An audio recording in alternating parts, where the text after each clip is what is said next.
What's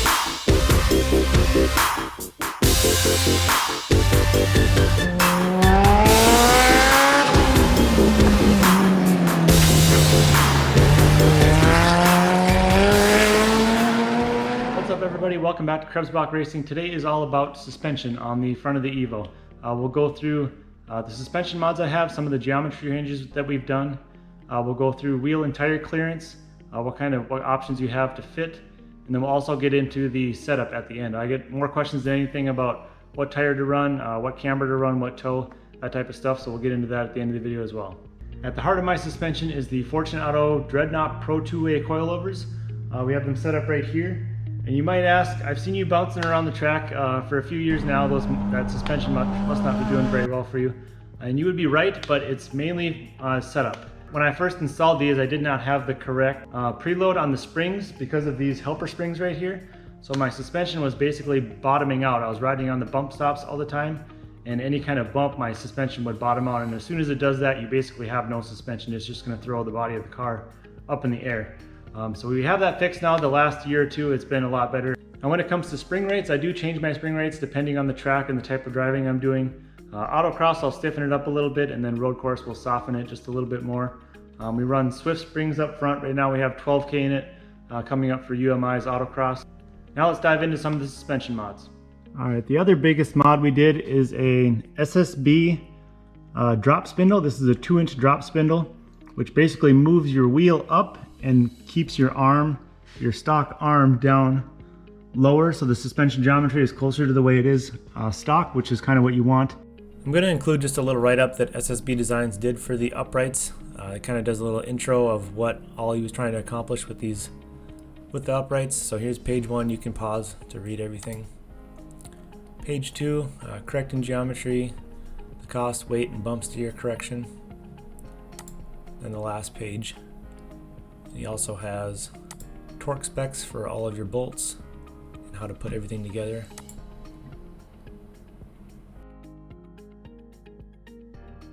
Sometimes you'll see Evos that do autocross that are they have suspension, but they're not lowered up front, and this is kind of why. You want to keep the geometry somewhat close to stock, so they'll keep stock height in the front, and it'll actually help their car handle a little bit better. Some of the other mods we have underneath here, this is an Evo 10 lower control arm. And then we also use a PCI offset bearing on the back here, and we have that pushed all the way out. Now what that does is it allows us to get a little bit more caster out of the car. By pushing this forward, it actually brings this arm right here towards the front of the car. This Evo 10 arm is also 15 millimeters longer, so it moves it farther out the whole wheel, gives it a little bit more caster as well, and a little more camber. Another cool feature of the SSB uprights is the bump steer adjustment here. You have these little spacers, so you can set it to, you want it about parallel with the angle of your lower control arm. Just go from pivot point to pivot point and figure out that line, and then make this arm about the exact same as that. Also has a nice spot for your ABS sensor, so it's in the stock location. Now the way you want to run your bolts in the strut right here, you have a bottom bolt and a top bolt, and you want to put the adjustable camber bolt up on top and camber that out as much as you can. You want that best for geometry, and it'll also give you, by moving this out, you're spacing the coilover and the knuckle away from each other, and it gives you a little bit more clearance on your tire, so it's a little bit farther away from your coilover. Up top, Dallas from SSB Designs made me these as well. These are 20 millimeters offset, so these are offset towards the back. I'll show you in a little bit, but because of all the lower control arms being longer and pushed forward to gain caster, it moves the wheel pretty far forward in the fender. So we use this, a 20 millimeter offset towards the back, to gain a little bit more caster, but also to pull the wheel back a little bit more so it's not up into the headlight and into the front fender.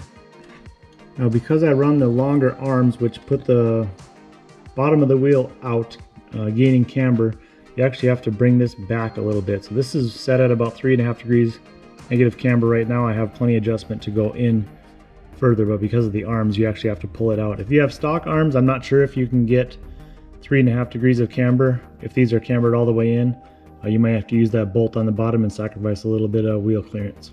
Now what this upright does is it drops this arm down about 2 inches. So when you're at stock ride height with just stock suspension, your arm is at ride height just a little bit higher than this, kind of at a downward angle, and you want to keep it that way. So the drop knuckle allows you to drop this, but you also raise your coilover back up, so you're back to your normal height. So when you have the car lowered about 2 inches with this upright, this arm at ride height is about, you want it parallel with the ground or just maybe a little bit downward angle towards the outside. All right, we have the car at ride height, and the alignment specs that I use are about a 3.5 degrees negative camber, about 5 or 6 degrees caster we were able to get, and then toe just a hair out, like 1/8 of an inch out is what I use. You can see kind of the caster that we've got from that arm and that offset bushing. You can kind of see the bigger space here along the fender and the smaller one up front. That whole wheel is pushed forward by that arm, and we're able to pull it back just 20 millimeters with that top hat that SSB Designs made for me, just to pull it back just a little bit further. You do get into kind of the headlight, depending on what size tire you have, you get into the headlight, back of the headlight, fender up front, and you do get into the side skirt back here.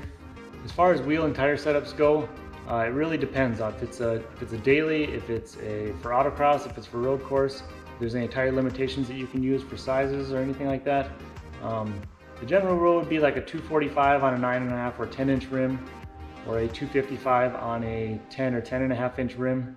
The 255 on a 10.5 or 10, you're gonna have to do a little bit of work. You have to do some fender rolling, some spacing, maybe get rid of the wheel well liners, stuff like that in order to get it fit.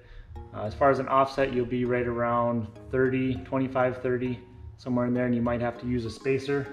You have to look at what kind of wheel you get. It might run into the Brembo brakes. If you have a different brake setup, like these AP Racing ones, give you just a little bit more room for the wheel.